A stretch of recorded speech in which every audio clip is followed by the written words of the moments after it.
Alright, ladies and gentlemen, welcome back to my Thanksgiving special Hate Live podcast, here live on Twitch and also on my YouTube channel, The King of Hate Vlogs. Thanks for being here and watching. This is segment 2, meaning segment 1 was all about current events. We had 3 really big, good discussions about net neutrality, loot boxes in gaming, and all these sexual harassment and scandals and things that have exploded rampant all over the world, in particular Hollywood, in the past few weeks. If you didn't see that, that's a separate video on YouTube, and obviously it's earlier in the stream. If you missed it, you can watch it on my King of Hate Vlogs channel later today once it goes live, once I upload it, alright? Alright.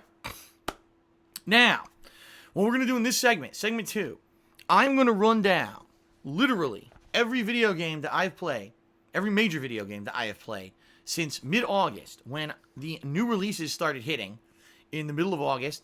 And basically, I've been so busy with live streaming and playing these games for you and putting out entertaining streams that obviously can raise enough money for me to pay my bills, I just have not had time to review games anymore. And honestly, because YouTube now demonetizes all my videos that are not just raw gameplay, this may be the way that I review games from now on. I don't know. But I figured since I was doing a podcast today, I have an opportunity to sit down and talk about these games at length, that I would do this, okay? So here we go, ladies and gentlemen. Let's talk a little bit about all of the video games that I have played. Now, FYI, if I miss any game, because I might have missed 1 or 2 games in this listing, when I'm done with this segment, I'll go to the stream chat and I'll say, are there any games that I played that I missed that you want to hear about? And then I'll talk about those games, because I guarantee you I probably left 1 or 2 out, all right? All right, so let's go. So first off, get ready. Here we go. It's the review. What should we call this segment? The review blitz. I don't know. We got to get a name for this segment, because if I do this segment moving forward on the Hate Live podcast, it has to have a name. That's another thing. Let's think of a name. Think of a name of what this segment can be, and I'll be looking at your discussions in the stream chat to see if we can get a good name for this segment. All right. All right. Let's start. The first major release that came out during the summer, Agents of Mayhem. Talk about an underwhelming way to start the new release time of the year, right? So Agents of Mayhem was a game by the same game developers who made the Saints Row franchise, all right? In fact, all reports are saying that Agents of Mayhem was supposed to be Saints Row 5 or Saints Row Agents of Mayhem. Like, it was supposed to be a Saints Row game. And then they changed it last minute for whatever reason. Talk about an underwhelming, incredibly disappointing title. Agents of Mayhem literally managed to take every fun thing about the Saints Row franchise and remove it, and or try to do it and get it completely wrong, while retaining all of the boring stuff that people wished wasn't in Saints Row. So literally the entirety of the game was third-person shooting, repetitive killing of generic enemies over and over and over, going to collect items, going to take over bases in an open world setting, all the stuff that kind of is like meh, versus the hilarity of Saints Row, the sexual and crude humor, the licensed music and the jokes and setups, just the writing, the dialogue and writing itself, right? That made the zaniness of the plot of Saints Row games, the things that made them synonymous with being an irreverent and fun adult comedy series that isn't to be taken seriously, but you just play this game for a few hours and have a lot of fun, was completely removed. The game was boring as dirt. It was a basically 10 to 15 hour grind fest of garbage.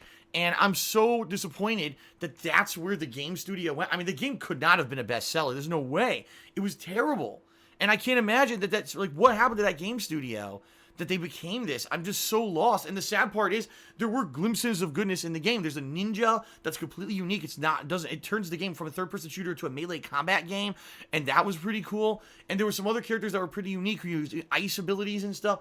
But the fact that the game had no soul, it didn't feel at all like the original Saints Row games. It was so different and just boring as fuck.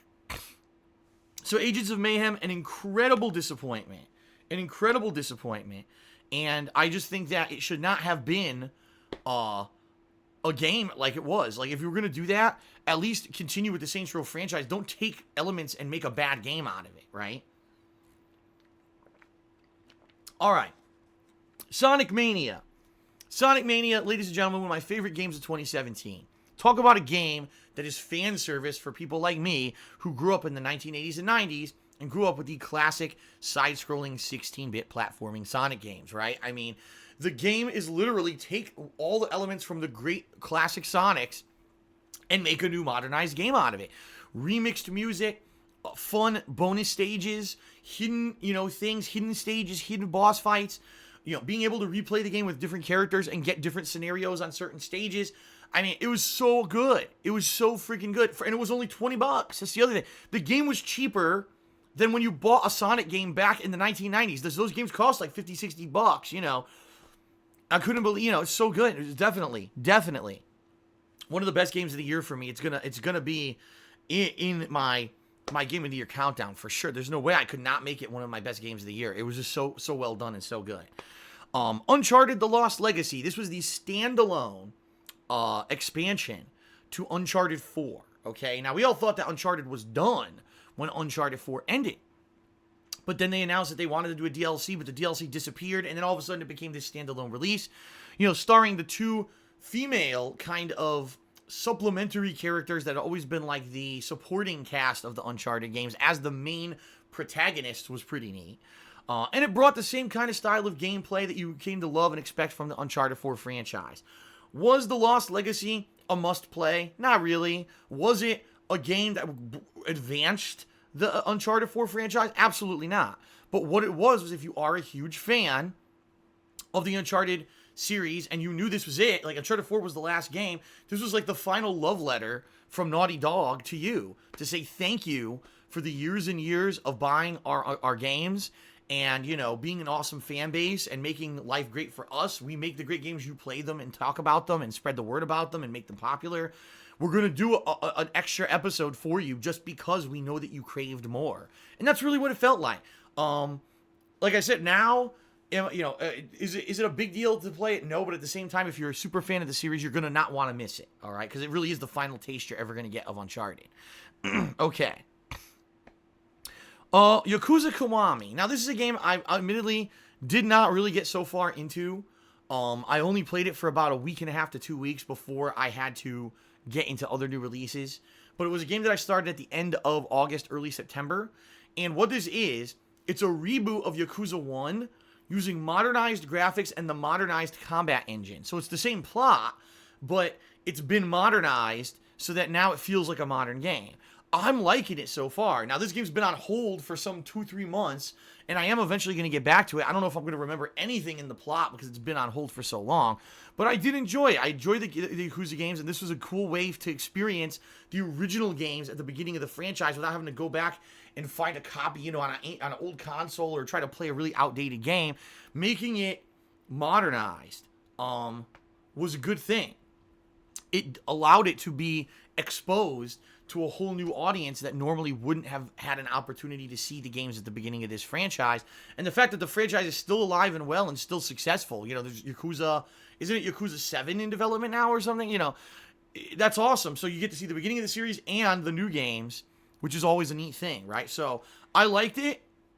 I'm hopefully eventually going to get back to it. Okay. Okay, up next, Mario plus Rabbids Kingdom Battle for the Nintendo Switch. One of the very few games this year that I actually played on the Nintendo Switch.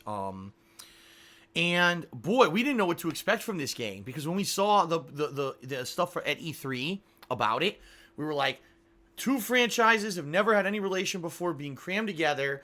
And then the big reveal was it's not a platformer, it's not an action game, it's a turn-based strategy game. Think XCOM, right? How on earth is that going to turn out? Well, let me tell you, at least if you like turn-based strategy, or if you're a fan of the Mario or Rabbids franchises, this has something for everyone. Number one, really good use of the license, even though it is a game designed by Ubisoft, not by Nintendo. The characters are fairly represented. The plot is interesting. It's silly the way that the two universes, collide, but it's cool to see both characters from the Mushroom Kingdom as well as Rabbid versions of a lot of those characters be utilized in the game. And although I'll be honest, it isn't super hard. It was pretty easy. At the same time, there were some frustrating parts. Like, for example, the game, in my opinion, far too often allows for critical hit. When you're attacking and the critical hit happens more often than not the critical hit, then it's not a critical hit. That's the normal hit. And it's actually the critical hit would be the one that does less damage because that's the one that happens less. You know what I mean? It's the rarity. So there's some silly things in that, in my opinion, that I don't agree with. So, in that regard, yeah, there were a few little minor disappointments, but they were easily glossed over. The graphics were good. The gameplay was good. The soundtrack, the music was really good. There were actually some characters from other Nintendo franchises that made cameo appearances in the game, and that was really good. So overall, Mario plus Rabbids Kingdom Battle, again, if you're okay with a turn-based kind of strategy game, that's a one that if you have a Switch, you should check out. Especially if, you have a Switch and you're like, damn, there's like no games for this stupid thing. That's definitely one of the ones that you should check out. I was pleasantly surprised with how good the game was. Oh yeah, there's also ridiculous amounts of content in the game. Like I think I played it for over 20 hours and I could have kept going because there was more stuff to unlock, but then I, finally said enough is enough. Okay. Up next, Life is Strange Before the Storm. Now, full disclosure here, folks. 2 episodes of this game have been released. I've only played one of them up to now. So I haven't played the latest episode of the game.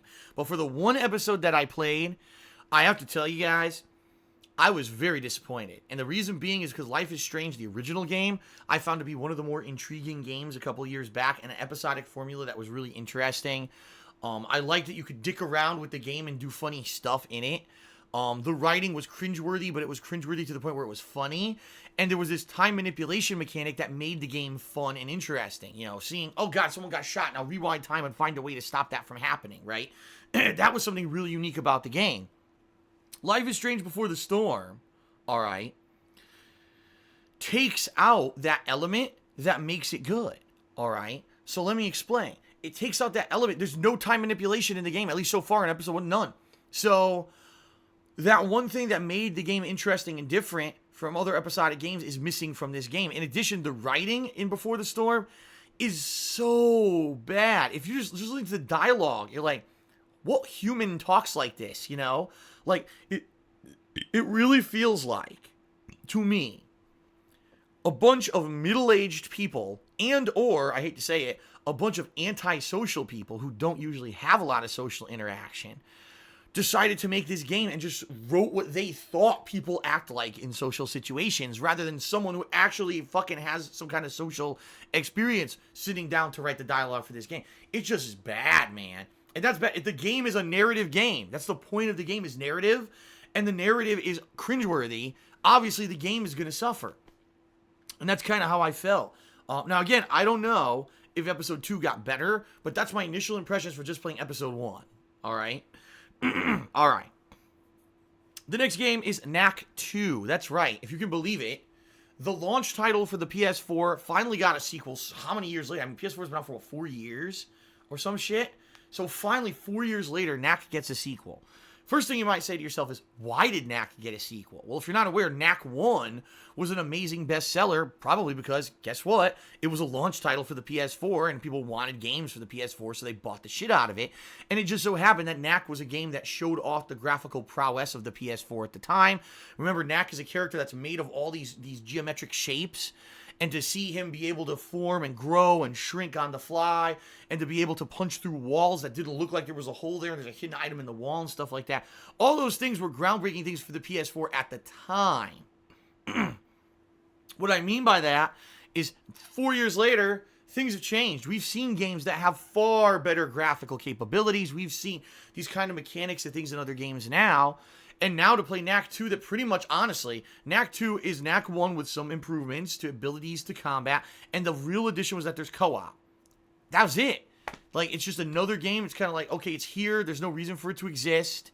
I'm not saying Knack 2 is a bad game. I'm just saying it's an unnecessary game. Like, Knack 1 had a purpose to show what the PS4 can definitively do graphically at launch. There was no point to Knack 2. It was just there to be there. And if you have kids and you're looking for maybe a G-rated game and, you want an action platformer that's going to give them some replayability to find all the items, absolutely get Knack. But for those of us who bought the first game, there was no reason to even play the second. It just feels like it's more of the same. So, in that regard, kind of a letdown, but not to say that I was expecting much out of Knack 2 anyway. I don't think anyone was expecting Knack 2 to be some groundbreaking release. Most of us were shrugging and saying, why does this game even exist? All right. Jake D. Snake wants me to take my shirt off, so I'm going to take it off right now. Whatever. All right, no, I'm not going to do that. By the way, I guess I should point out, this shirt, this sweatshirt, King of Retro, is one of the new designs available right now on my Teespring shop. Hint, hint. Take a look.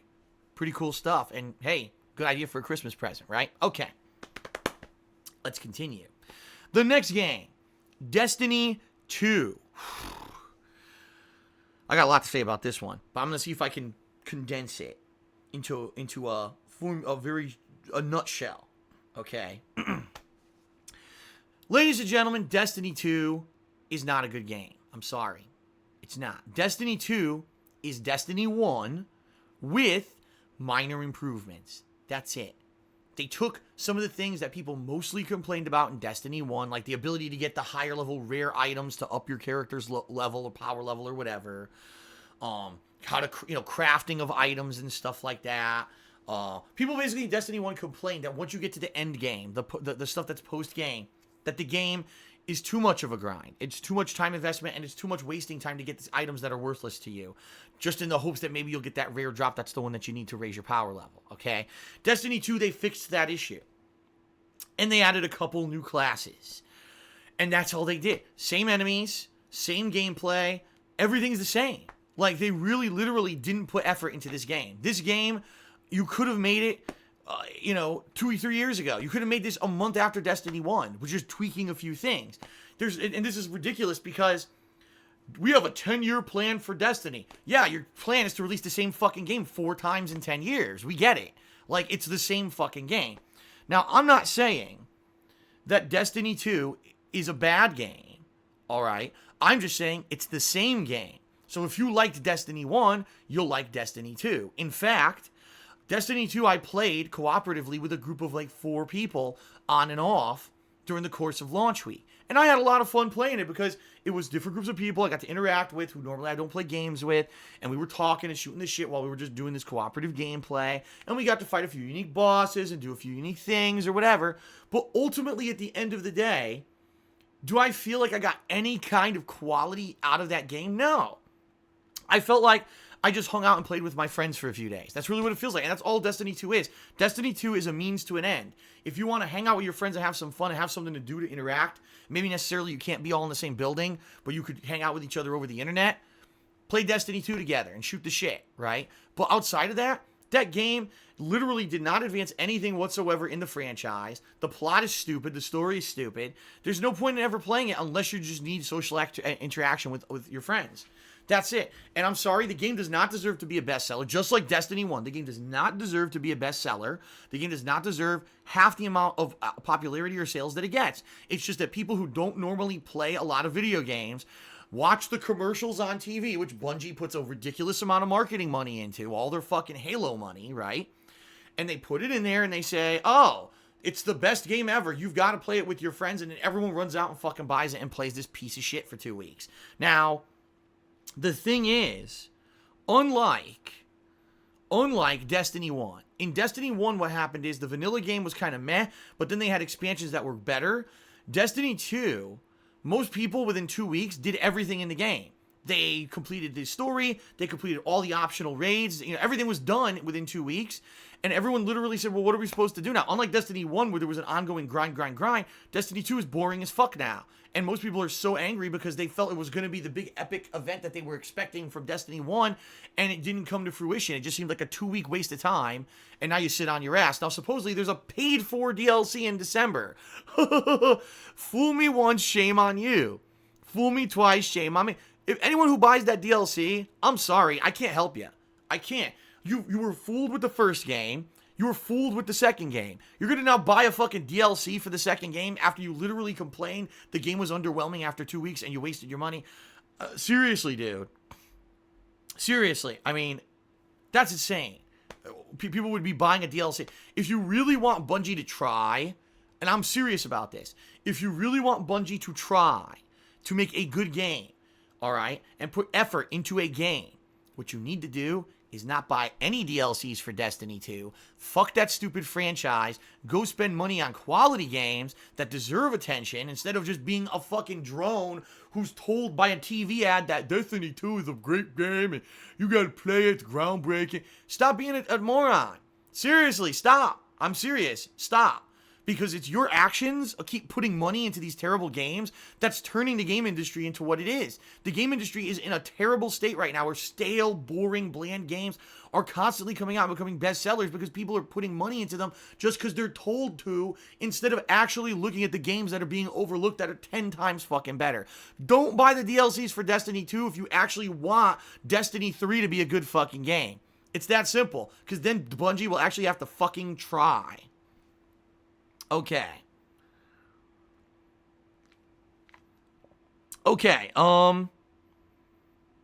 When did I put Cuphead on this list? Shit, I don't think I did. Oh shit. I forgot Cuphead.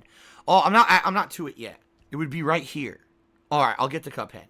Dishonored: Death of the Overseer. This was much like the expansion for Uncharted 4, which was the Lost Legacy. Dishonored wanted to do the same thing, and they did a standalone expansion called Death of the Overseer. Now, Dishonored is a franchise. The 2 games in the franchise. The reason this game is unique and successful is because it's a game that you can play any way you want. If you like melee combat, as you're leveling your character, you can upgrade melee attacks to make your character way better, and they can become a combat dynamo. If you like stealth, you can upgrade your character to have these abilities where they stay in the shadows and they do stealth kills and stuff like that. Or maybe you like cool supernatural powers, like being able to grab people from long distances and throw their bodies around and do crazy shit.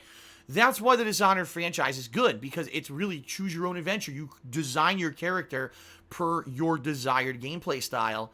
And incidentally, when I played Dishonored 1 and 2, I played them in completely different styles, and that was a cool thing, okay?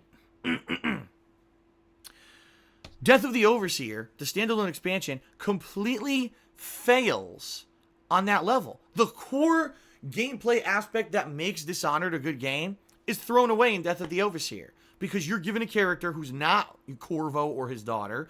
Instead, you're this other character who has limited abilities. The abilities are pretty much 99% stealth-based, okay? So, if you don't like stealth, okay, you're going to hate Death of the Overseer. If you're not good at stealth, you're going to hate Death of the Overseer. It completely misses the mark because it forces you to only play the game within the confines of a very narrow range of abilities, which is the complete opposite of the point of Dishonored. It throws away the premise of what made the game good. That would be like saying, I don't know, let's make a Street Fighter game, but in the game we're only going to have grapplers. That's it. Only grappler. A whole game where the entire game is just grapple characters. No ranged characters with fireballs. No speedy characters. No, you know what I mean? No zoners, no counter hitters. Just everyone has command throws. It's a game of entirely command throws. So if you don't like command throws, don't play Street Fighter, right? Okay, then I'm not playing Death of the Overseer, because I'm not a person who typically likes stealth that much. I played this expansion, I hated it. I played it for like 8 hours. I was like, I hate this fucking game. It was so frustrating, especially if you, again, the powers were a little wonky, where I'm sure if you played it more and you mastered them, okay, you'll get better at it. But for me, I'm like, I'm so frustrated, I don't want to do this. And I hated it. I really did. I thought it was a terrible example of a standalone expansion, because the Lost Legacy for Uncharted did exactly right. Let's take the best stuff that people loved from our beloved franchise and give you another dose of it as a happy goodbye. Dishonored said, let's just give you whatever we feel like giving you, and tough shit if you don't like it. Well, fuck you then. I'm not going to finish your game, and that's the thing. I didn't finish it. I hated it. Okay. I guess now, was Cuphead before? No, it was after. All right. The next game I'll talk about, Marvel vs. Capcom Infinite. Okay. Marvel vs. Capcom Infinite, everybody. Fuck me. I really thought last year Capcom might have come back. Capcom was on the decline, all right, after a bunch of failed attempts. First of all, they were selling games with on-disc DLC. Everyone panned them for that. right? So Street Fighter Cross Tekken, a huge sales failure. The game failed miserably, wasn't even played competitively in tournaments, flopped. Then they had issues with Resident Evil games. I was like, Capcom could come back. If they really make a great fighting game in a game like Street Fighter V, they could come back from their problems. Street Fighter V was a huge failure, as everyone knows. Even though some people now are adamant that the game's much better, it's too late. The common person has not come back. The mainstream gamer who bought Street Fighter 4 and loved it never came back to buy Street Fighter 5 at a later date. When it flopped at launch, they never bought it. So Street Fighter 5 is a failure, okay? So then when MVC Infinite was announced, everyone was like, oh, a new Marvel game. I mean, we haven't seen a new Marvel vs. Capcom game in years. And let's face it, you know, Marvel vs. Capcom 3 and Ultimate Marvel 3 ended up being tournament favorites. Games that were huge over the years at tournaments with the stream monster games. You see thousands of people flocking to the streams because it was a flashy looking game and everyone wanted to see it be played at a competitive level because it was so flashy. In essence, though, those games were not very good games. If you actually look at a competitive level, they're crap. But people loved how they looked, so they became very popular. And so when MVC Infinite was... Oh my God, excuse me. When MVC Infinite was announced, okay, everyone, oh my God, MVC Infinite, it's going to be so fucking good. I can't wait. And then you actually see, we got our hands on the beta, the demo of the story, and everyone was like, uh-oh. The graphics kind of looked like outdated and weird. It didn't have the cel-shaded look of Marvel 3. Instead, it had a realistic look that didn't look right with the design of the characters. All the characters that people really liked that were fun, the X-Men in particular, were removed from the game. It really was like more like Marvel Cinematic Universe characters than the characters that you would want to play as, who were the very popular ones from Marvel 3, amongst a boatload of other issues. Then when the game released, for about 3 days, everyone was trying out the new characters. Everyone was doing everything, you know, differently. I was playing the game, and I'll be honest, that first week, launch week of MVC Infinite, I played the living hell out of the game. I made top 100 in the world. I was ranked top 100 in the world in MVC Infinite online because I got good at the game within a few days with a certain play style of character. And then people got their hands on tournament footage. They started watching people playing in tournaments. Everyone copied everyone, and within a week, the game fell apart into degraded garbage and a game that is not a fighting game. The game literally at this point is either go high-low mix-up or back-forward, you know, left-right cross-up mix-up. Try to get a random hit. If you get that random hit, any character in the game can now do a ridiculously long 1,000,000,000% combo, and you got to try to kill the character. If you can't kill them, in the middle of the combo, drop off and try to do another mix-up into one more long combo. That's the entirety of the game. There's no zoning. There's no footsies. There's no basic concepts of any fighting game in that game. Literally, the game is get that one random mix-up hit, lead to a giant combo. That's the entirety of the gameplay. Every character plays exactly the same. The only difference is what gem you pick, and everyone picks the gem that's spammed and easy to use. The game's garbage. The game is literally a stinking piece of shit. It totally throws away the concepts of what should be in a fighting game for the sake of having flashy combos every possible second to try to appeal to stream viewers. That's all it is. It's a stream viewer game. It's not a high-level competitive fighter. It's a piece of garbage. So, if, ladies and gentlemen, if you like flashy bullshit and you don't want to deal with high-level competitive strategies, and instead you just care about getting a random hit leading to a ridiculous amount of damage, go buy Marvel vs. Capcom Infinite. For me, being a person who's been around the block and plays all kinds of competitive fighters, that game is the worst insult to a competitive gamer you could ever fucking put out. It's a piece of donkey shit. It really is. And it's just not, it's not worth $60. It's worth about $20 in my opinion. By the way, the game is unplayable online because the mix-ups that they've created for the game are so fast, and the game actually drops so many frames of animation frequently during online play, it's impossible to block anything. So anyone could just spam a mix-up, get a hit, and win the match online. It's garbage. The online plays garbage. Offline competitive plays garbage. It's like garbage in garbage. Garbageception. Take a piece of doo-doo, put it inside a can of vomit, and then shake it all up. That's what you get with Marvel vs. Capcom Infinite. Fuck that piece of garbage. All right. All right. Let's do a couple shout-outs before we continue on with my review segment here. Astro Jetboy did a 10-bit cheer. Thank you, Astro Jetboy. Babyman Gaming did a 50-bit cheer. Said Destiny 2 sucks. We had a troll named Warren X6 who did a 50-bit cheer and thinks I'm going to read that, which I'm not. He's an idiot. And Popcorn Ass tipped me $2. Thank you for the $2 tip, Popcorn Ass. I appreciate it. All right. Let's continue on. So the next game I want to talk about, I forgot to put on this list, but I'm glad that I remembered. Cuphead. We got to talk about Cuphead, folks. Cuphead, I think, was pretty much the surprise sleeper hit for everyone. No one expected Cuphead to be as good as it was. Even though it's short, you could beat it in about 5 hours. It's incredibly challenging. So if you're not good at shoot-em-up style games, you're going to have a lot of problems with Cuphead. I had some problems, but I didn't have too many. There's maybe 2 or 3 bosses in the game that really I got stuck on, but then I figured out how to beat. Throwback art style, classic kind of gauntlet style boss feeling, hidden items, replayability, right? There's a lot to Cuphead. For a game that was cheap, you know, even though it was short, for a game that was cheap, it was a lot of fun. And honestly, Cuphead, probably one of my favorite games of the year, because it seems like these retro throwback games are making a comeback as popular games. People are tired of the constant, like people see Destiny 2 and they're like, another overblown AAA release that's nothing original or fun or different. Then you see a game like Cuphead, where it's a complete throwback, it's refreshing, it's different, it's challenging, and you're like, wow. Innovation and or a throwback that has innovation in it versus a game that literally didn't fucking try. Obviously, you're going to like the innovative game first. And that's what I think we're starting to see, which is great. Just independent style games in general are getting more of a highlight. And that's a good thing. Okay. Now let's get into the meat of it. We'll start with October, ladies and gentlemen. Let's go. What do I have here? What is this? This isn't right. Oh, here we go. Let's start talking about the games that I played in October. Middle-earth: Shadow of War. Middle-earth: Shadow of War. Okay. A game that is so... How can I explain it? If you look at the game at face value for what it is, and if you look at it with an informed mindset, you'll like the game a lot more than if you come in not knowing what happened to it during development, all right? It's very apparent as you play Middle-earth: Shadow of War that you're playing 2 different games. You're playing the game that the game developers intended for the first 3 chapters of the game. It's fun.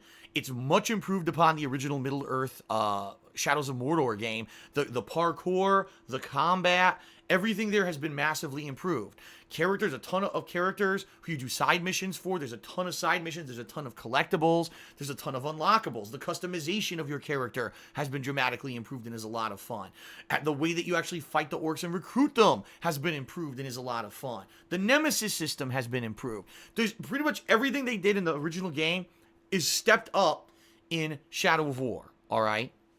And if you play this game for the first 3 chapters, the first 3 acts, and you end your playthrough at the end, you're going to get around 20 hours, if not more, if you do more side content than I did, of entertaining game, fun gameplay, great plot, graphics, everything great. And if you stop playing at the end of Act 3, you're going to love this game, and it's probably going to be one of your favorite games of the year. If you don't stop at the end of Act 3, and you say, what is this? The game's still going? I don't understand. You literally get a trophy at the end of Act 3 saying you beat the game, but then the game continues. They expect you to take over every base on the map, because every base gets overthrown. You have to take over every base on the map again. All the enemies jumped in experience level for no fucking reason, so now there's a giant difficulty spike, and really, there's only 2 ways to beat the game. Number 1, grind for about 20 hours, because you have to keep raising your level so you can recruit higher orcs to your army, so that now you can start forming a better squad of orcs to take over these bases. It's a huge grind. Or you could spend more money, real money, to buy in-game currency to in turn buy randomized loot boxes in the hopes that you get high-level epic orcs or legendary orcs, I think they were legendary, that are powerful enough that you could just take over these bases without having to really grind, all right? In that case, you'll probably beat it in like 3 to 4 hours. The problem is Act 4 is completely superfluous to the story. It has nothing to do with it. And once you beat it, you get a 2-minute cutscene, and that's the end of the game. So there was no point in even doing it, because you could have just watched the cutscene and you've seen the end of the game. The entire 4th act was designed to sell loot boxes and make more money for the publisher.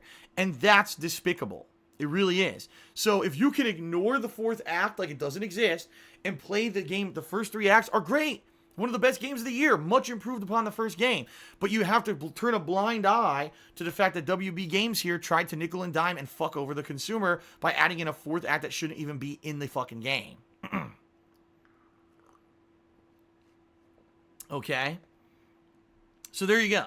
I loved the game. I was one of the people who staunchly defended it as I was playing for the first 3 acts. Everyone became a sheep, and everyone decided to side with these 2 or 3 particular YouTubers who see themselves as gods of gaming. They're gurus. We know better than everyone, and we need to bring to you your opinion. We tell you what to think. And we're telling you to boycott this game because it has loot boxes in it. And I said, that doesn't make sense. You have a game development team that obviously didn't even design the game with loot boxes in mind because you don't need them for the first 3 acts. It's obvious this game was pretty much done. And then it was the publisher who forced this on them. So let's punish the game development team, right? And not buy a game that's outstanding, much improved from the first, and one of the best games of the year, instead of just being adults about it and saying, instead of everything's black and white, realize that maybe we could still buy the game and enjoy it for what it is, and then just not buy loot boxes and skip the fourth act that's a piece of shit and doesn't even belong in the game. Which is what an intelligent adult would do. But that's the thing. Those YouTubers don't want you to be intelligent adults. They want you to be sheep. So you'll start up this controversy and more people will come watch their fucking YouTube videos. But people don't understand that. They think, oh, these people are really well-intentioned gurus. And that's why they do it. Okay, you believe whatever you want. Go ahead. Believe whatever you want. I at least enjoyed the game. And I think that you're doing yourself a disservice if you were a fan, especially of Shadow of Mordor, to not play a much improved sequel that's going to give you at least 20 hours of enjoyment for your dollar. That's nuts to me. I don't know. That's just me. Okay? All right. The Evil Within 2. Here's another one. A game dramatically improved upon the formula of the first. If anything, The Evil Within 1, I felt was very underwhelming. Reason being is because everyone said, oh, it was Shinji Mikami is his name, I think. I can't remember 100%, but the guy who designed and made the original Resident Evil games has come back to make a survival horror game, and this is going to be a return to its roots. And in all honesty, it wasn't a great survival horror game, The Evil Within 1. It was very narrow-based. It was very linear. Yeah, there was some survival horror, but mostly it was more gunplay, run and gun. Shoot, shoot, shoot, shoot, shoot. There was overabundance of healing items and overabundance of ammo. And by the end of the game, I felt like this overpowered asshole with a million rockets up my ass, and I could just kill anything I wanted. It didn't feel like a survival horror game to me, okay? Evil Within 2, all right, did the complete opposite. It became a game that you were always doing resource management, because at any time you could run into a bunch of tougher enemies that are going to drain your ammo, okay? That's a classic survival horror element that was implemented properly in the sequel. The game has multiple open world segments where now you're exploring, you're looking for optional items, you're fighting optional enemies, you're looting houses, but there's side stories with a ghost and all these cool characters that you can completely skip, but they're very, they add to the story if you do the side content. That game dramatically improved on Evil Within 1. I thought it was way better than Evil Within 1.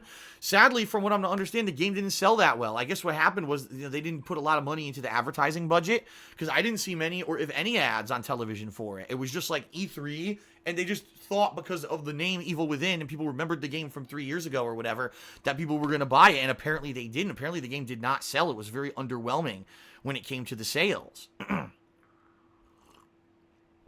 So that being said, that's disappointing for me, because I thought that was great and it took the franchise in a better direction. And what I was hoping is, gee, now maybe Shinji Mikami got his steam back and people will be like, yeah, he's good again at making survival horror games, and let's hope that he can keep making them. And now I don't know what's going to happen. Now I don't know if it will. Maybe now, sadly, people are going to just look at the sales numbers of this game and say, well, he fell off and that's it. And that's just sad, in my opinion. I really do. I think that, sadly, I don't think it's gonna go so well for them. I hope it does, because I really like the game, but I don't know. Okay. South Park: The Fractured But Whole. A sequel that does a lot of things right, but sadly, in my opinion, comes up a little short. Let me explain. Everything in the game of South Park: The Fractured But Whole sets it up for success, okay? Let's tie into the popular superhero movie craze of the Marvel Cinematic Universe and stuff like that. that's really just popular, white hot popular with pop culture right now. But let's also have tie-ins to all the current things that have happened over the past several seasons of the show, like PC Principle and stuff like that. Let's improve the combat engine. It was just regular turn-based RPG combat in the original Stick of Truth game. So let's add in elements where now you have a grid where you can move around this grid, right? And you now have area of effect attacks and stuff that are different, and damage over time attacks, and it really does take the combat to a new level while still retaining some of the platforming and the puzzle elements and stuff from the original game as well. In that regard, the game does well. My only problem really with the Fractured But Whole is that I don't feel it's tough enough. Like, I really was rarely challenged in this game. I'll tell you, when I played original Stick of Truth, there were one or two battles in particular. I remember the Hidden Algor boss fight was really difficult, okay? In this game, not much challenge to me. Now, maybe it's just because I've played so many turn-based RPGs, but to me, it wasn't very challenging at all. I was steamrolling through the entirety of the game, right? It really wasn't that big of a deal at all. In fact, thinking about it, very rarely did I die in combat. It was only like there was one optional super boss that you weren't supposed to fight till the end of the game. But outside of that, everyone else I steamrolled. So in that regard, I don't really think the game was tough enough, you know? The other thing, honestly, is that I don't feel the game had humor on the level of the first game.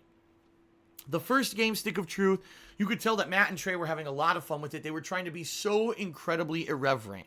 I mean, having a boss fight on your parents' bed while they're having sex and your dad's balls crush you is pretty fucking risque. And it's never been done in a video game before, and I can tell you that's one of the most memorable moments I'll ever have in a video game, ever. But what moments were like that in the Fractured But Whole? The kids did a lap dance at a strip club for two guys, right? Two middle-aged guys or whatever, or older men. And of course, that's pedophilia. That was about it. Like, I'm trying to think. I don't really remember anything. There's no moment in the Fractured But Whole that stands out for me as, wow, that was a crazy-ass moment that I'll be talking about for years, and it was hilarious. You know what I mean? I laughed. Don't get me wrong. I laughed at the game. I thought the game was good.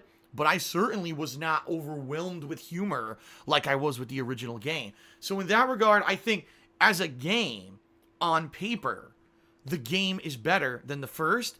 But as someone who's playing the game not only for gameplay mechanics, but also looking for the comedy and that kind of humor you expect from South Park, I don't think it delivered as much as the first game. And that's what made it feel like kind of a disappointment for me. Okay?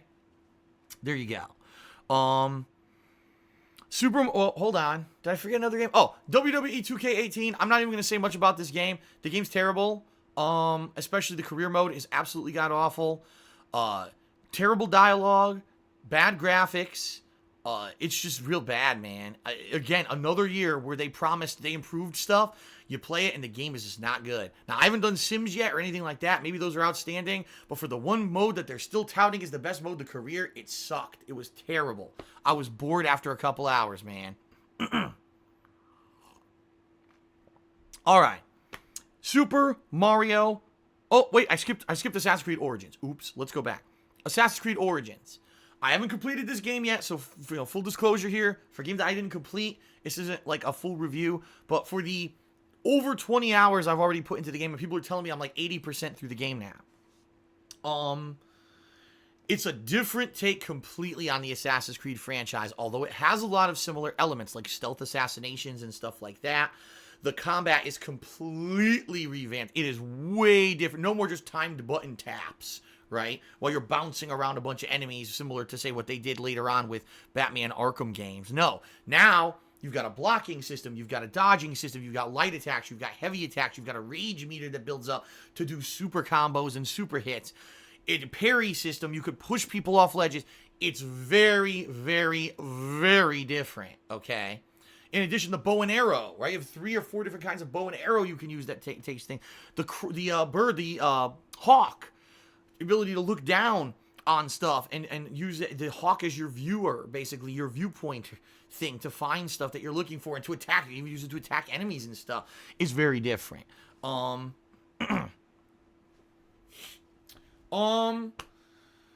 the open world mechanic, right? Even though let's say yes, Assassin's Creed has been open world before, but usually it's in a very limited area. In Assassin's Creed Origins, you can go on this giant fucking map all around. Now you're gonna get killed if you go out of the range of enemies that are your skill level, okay, or your character's level.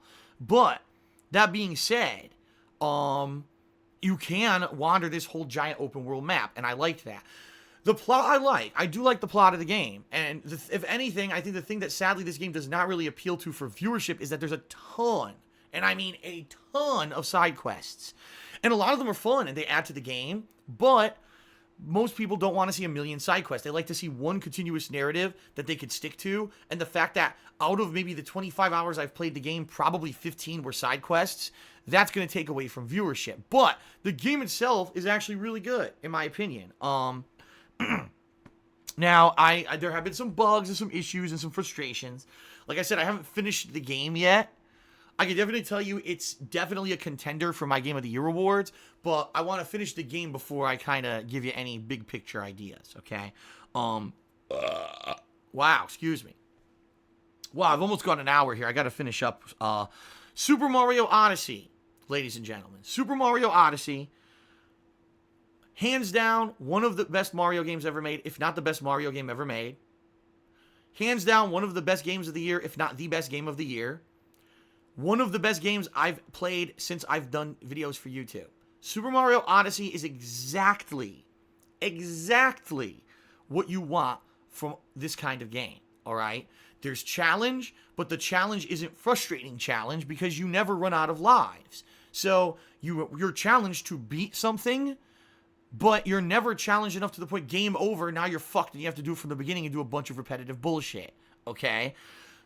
Complete originality with being able to control characters with the hat and having unique abilities depending on what character you become. Never been done like that in a Mario game before. Maybe you might argue, oh, well, the classic Mario's when you get the power-ups, you could fly or whatever. Yeah, but you've never really become another enemy character and emulated what they've done. Unique boss fights, a ridiculous amount of worlds, a ridiculous amount of hidden content. The graphics, actually top-notch, 1080p, 60 frames per second on the Switch. They pulled it off. The game is great, man. The game is, I'm serious, like, I'm having a hard time thinking about all the games I played this year and thinking about a game that's better than Mario. I am. And I never say that. Usually, the Nintendo games I say are good, and then they're kind of eh. This is like, holy fuck. Mario Odyssey is a great game, man. Okay? There you go. And that's coming from me. Wolfenstein 2.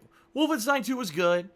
The same kind of fast-paced, gritty, old school gameplay that you would expect from a first-person shooter from the developers, you know, of this franchise.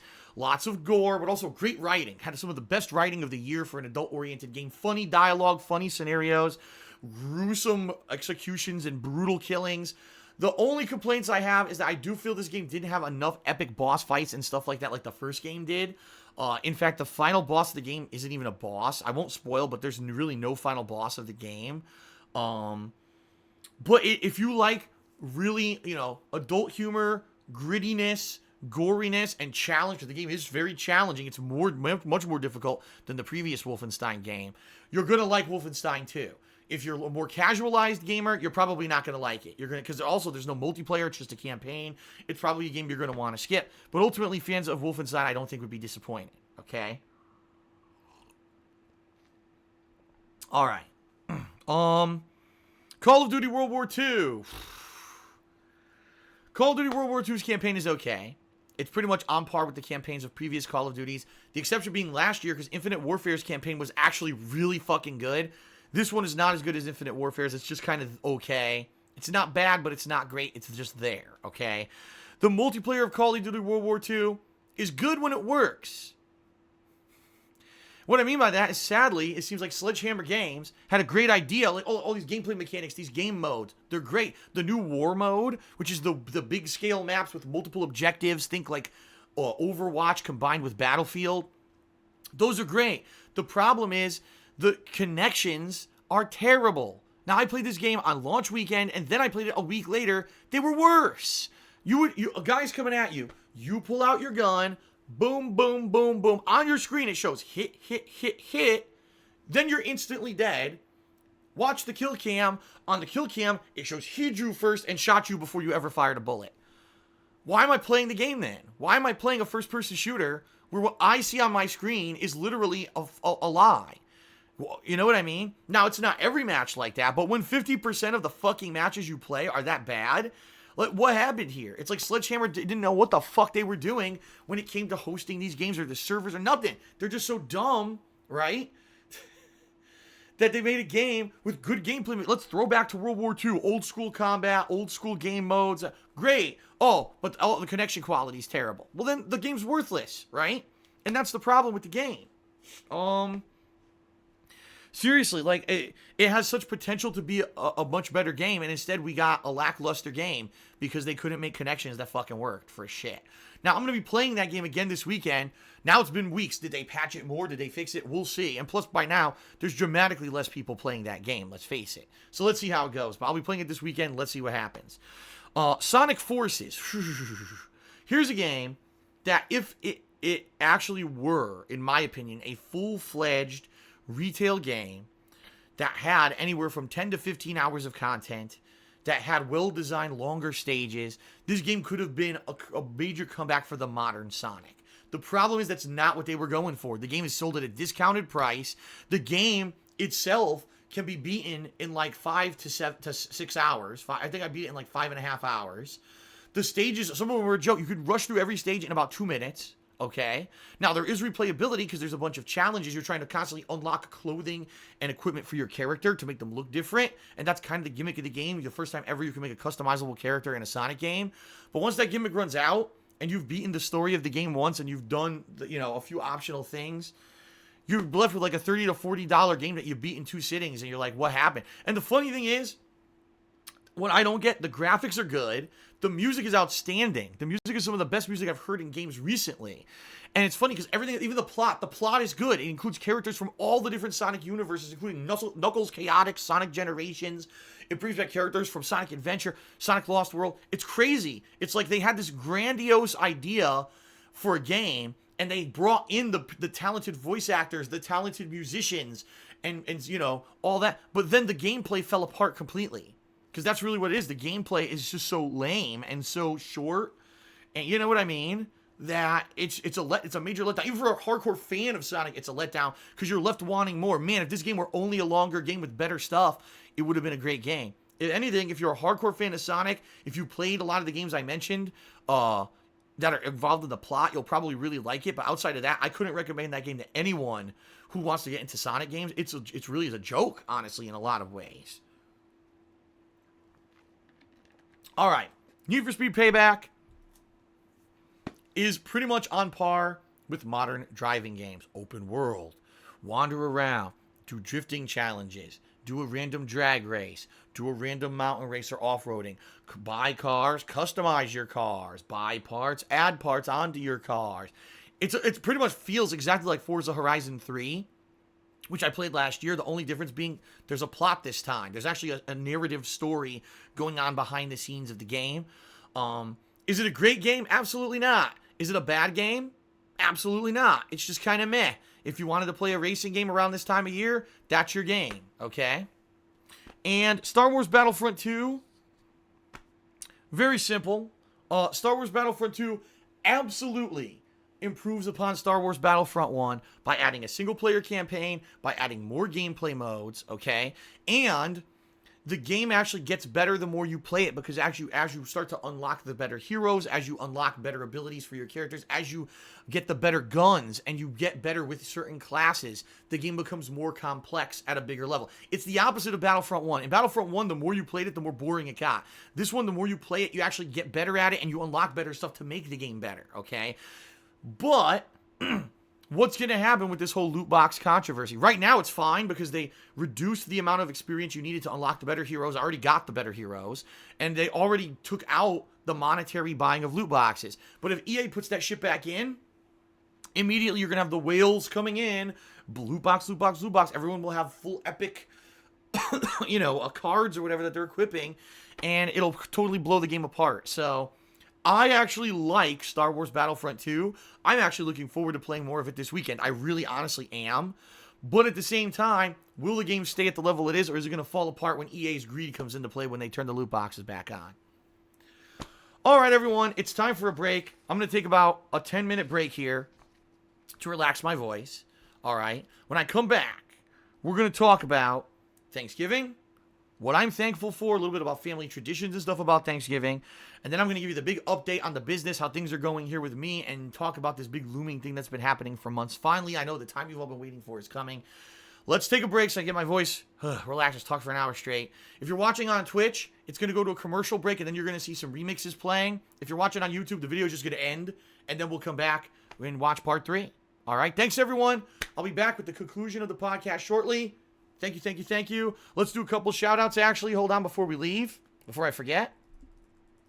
Shout-out to Popcorn Ass, who tipped me $2. Shout out to Babyman Gaming, who did a 35-bit cheer. Shout out to Laterial, who did a 10-bit cheer. And he says, I thought that the Fractured But Whole made the Stick of Truth look like an adults-only game with its lack of riskiness and raunchiness. I agree.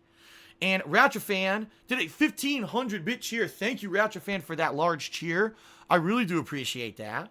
Thank you to Popping Popper Pip, who did a $2 tip. Thank you, Popping Popper Pip, for the $2 tip.